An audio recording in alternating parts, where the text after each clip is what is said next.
Okay, so the objective for our lesson right now will be about arrays. But before I get into that, let's look at memory like this. So let's say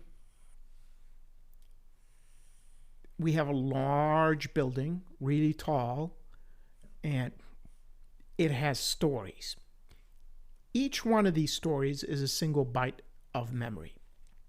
So that means each one of these stories is an addressable location that you can access, or the system will allow you to access it when you declare a variable, right, of any form. So let's say in your code you said something like this, int a semicolon. So what it means is that somewhere in the addressable space in memory, now remember, an integer takes 4 bytes, right? So you're going to get 4 bytes automatically, or 1, 2, 3, 4 automatic bytes reserved for the variable a. Okay? Now, however, the address of a is going to be the lowest one right here. So end of a will be the address of this particular byte. And then you're going to count 1, 2, 3, 4 bytes to store, for example, let's say a equal -1. To store the value -1, it will take all of these 4 bytes to store that value. Okay? Now let's say you do an int b now. Well, you're given another 4 bytes, right? So starting at some address where %b is here, which means automatically you have a reserved 4 bytes. So you have 1, 2, 3, 4, 4b. Okay? And if you say b equal 20, well, then 20 will be stored within those 4 bytes. Here's the thing. You had no control over the assignment of these addresses, other than the space where they were, by declaring them either local, global, what have you. Okay? And which means if you were to step based on the addresses, and you wanted to go from A to B based on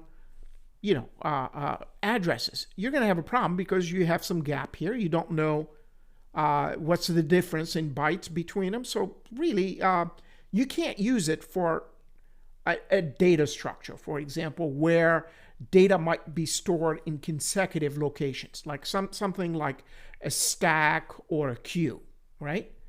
Something like this, where my data, so I have data 1, data 2. These could be integers, they could be floats, as long as they're the same type. So this container right here will have these data. Now, if I know the address of the first one, then it's very easy to know the address of the second one and the third one. Then I can write an algorithm or code to step through the data either this way or that way. Okay? Since I will know the head of the data and the tail of the data, I'll have delineator that expresses that. It's much easier in terms of managing data.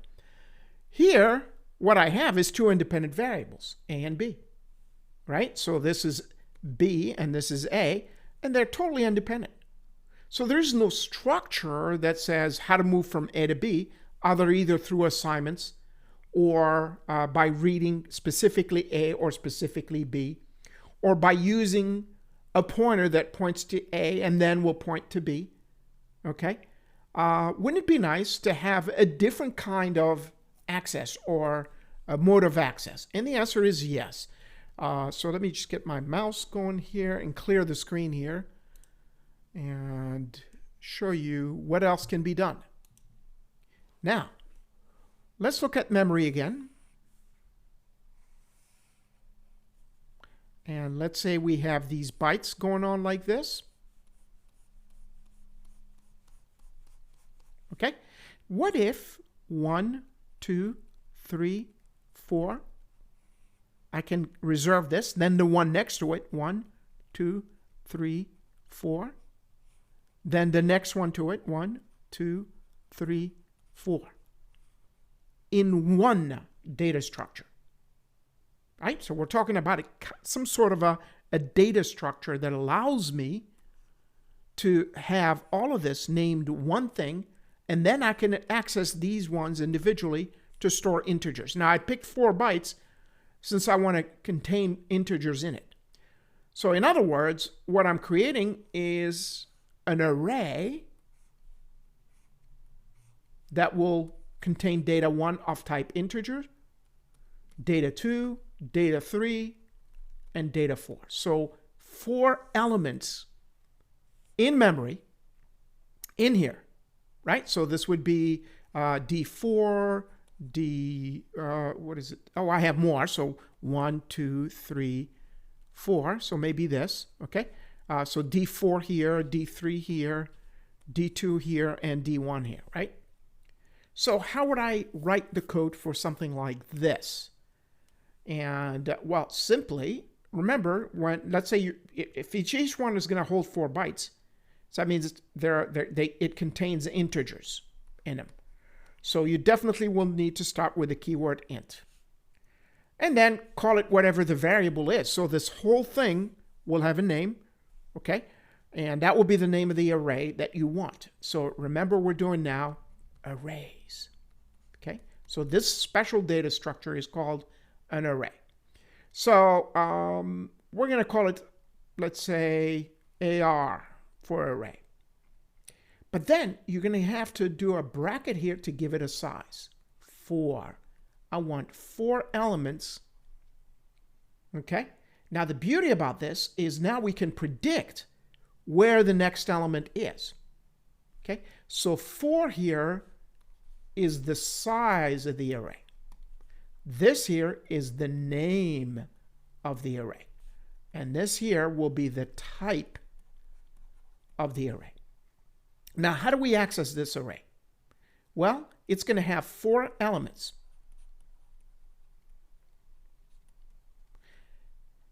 And here's the first element, AR, oops, not A5. So the name of the array, you always refer to the name of the array, AR 0. Now this 0 here becomes what we call an index. Okay? So here it was called size, now it's called index as I access it. So AR 1, AR 2, AR 3. So it's going to go from 0 to 3, and you have 4 elements. So you always start with index 0. Okay? And you end with index 3, which is size minus 1. Okay? So you always start at 0, you end up with size minus 1. So if size is 4, then your last index is 3. So this is how you refer to each one of these elements. So instead of saying D1, D2, D3, D4, which is too abstract, then the first element here will be called AR0. This one will be AR1. This one here will be AR2. And the last one is AR3. Okay? Let's see this in code. So let me just go ahead and minimize this and go to our code. Okay? And we're going to declare an array as a local variable within our program that will hold 4 elements and 4 integer elements. So int AR, and then put the bracket, put the size, and then put a semicolon. That's it. That's how you declare an array. Can we assign values to it? Yes, you could go to AR 0, the index, and then give it a value, 7. And then you can go to AR 1, the next element, oops, close the brace this way, and then give it a value of -2, for example. And then can I go to the next one? Sure. AR 2 equals -3. 5. Now remember, these are integers, so you can't do a decimal point. Whole numbers. And then lastly is AR3. Remember, it ends at 3, not at 4, since you started at 0. And let's make this one 10. So this is how you typically assign values to these locations. So each one will take 4 bytes. Okay? Now, can we read them to the screen? Can we actually put them out? Okay? Can we print? Let me print the better here. And the answer is yes, you could do printf. And you basically %d, we could see the first element, or you could call it, if you want, you could say something like this, AR0 equals, okay? And then %d, and give me a new line, and AR0. So this is how, oops, 0, not O, right here. I want to know what is the value stored in the AR0, and that would come, since it's an integer, it will be put in this placeholder. Here you could have said element 0 if you want, okay, instead of AR0. So I'm just writing it up this way, formalize it. How about the next ones? Well, let me just copy and paste this code here. In the future, we're going to learn how to do this in a loop. So, because it's kind of the same code, and we're just going to change. So we've got 4 elements. So I'm going to write down, this is AR1, this is AR2, and this would be AR3, right? 4 element total. But make sure that you balance it out this way, because you're referring to element 1, element 0, element 1, element 2, and element 3. So now let's see how this behaves. So let's compile and run. And there you have it. Okay?